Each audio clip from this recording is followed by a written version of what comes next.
விஜய துரோகின்ற பட்டம் இல்லை நிச்சயம் குத்துறதுக்கு 100% தகுதியான மனுஷன். ஏன் அப்படின்னா 2 வருஷமா சீமான் அவர்களை கூப்பிட்டு வச்சு பேச்சுவார்த்தை நடத்திட்டு கட்சி ஆரம்பிக்கிறதுக்கு முன்னாடி கடைசியில் கழுத்தறுத்தாங்க யாரு சீமான்ட்ட.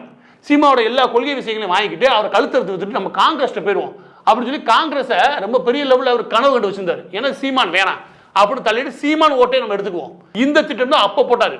அப்ப ஆரம்பிச்சு இன்னைக்கு அதிமுக கழுத்தறுக்கிறாருல இது வரைக்கும் இந்த ஆள் என்ன உருவாக்கி வச்சிருக்காங்க, யார் யாரெல்லாம் இவருக்கு குரல் கொடுக்குறாரோ அவங்களுக்கு எதிராக ஒரு பேச்சு அவர் பேசுவாரு அப்படின்னு.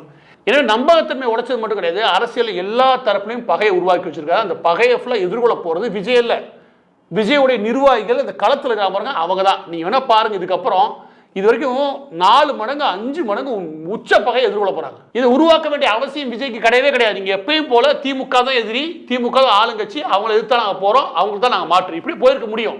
நேற்று உதவநிதி மதிக்கலன்னா நேற்று சீமானுக்கு நடந்துச்சு, அதுக்கு முன்னாடி பலருக்கு நடந்துச்சு, இன்னைக்கு அதிமுக நடந்துச்சு. இனிமே எவனுமே உனக்கு உறவு கொடுக்க மாட்டான். இதையே நான் ஆரம்பத்துல இருந்து தமிழக வெற்றி கழகத்துடைய நிர்வாகிகளுக்கே சொல்றேன்னா, இவர் டெய்லி ஏதாவது விஷயங்களை பேசுதான் வச்சுக்கோங்க. நாமக்கல் ஆரம்பிச்சு சேலம்ல தொட்டு நீங்க கரூர் கோயம்புத்தூர்ல தொட்டு இவங்க எல்லாத்துக்கும் ஒரு பிரச்சனைனா, சிவகங்கை ஆரம்பிச்சு ராமநாதபுரம் தொட்டு அந்த பகுதி கன்னியாகுமரி வரைக்கும் அவங்களுக்கு ஒரு பிரச்சனை இருக்கு.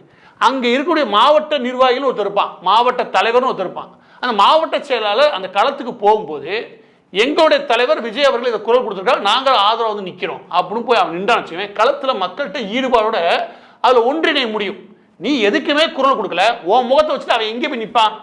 அந்த நிலைமை நீ உருவாக்கிட்டு நீ மாவட்ட செயலாளர் போய் வேலை பாருனா, மாவட்ட செயலாளர் எதை வச்சுட்டு போய் வேலை பார்ப்பான்? ஏன்பா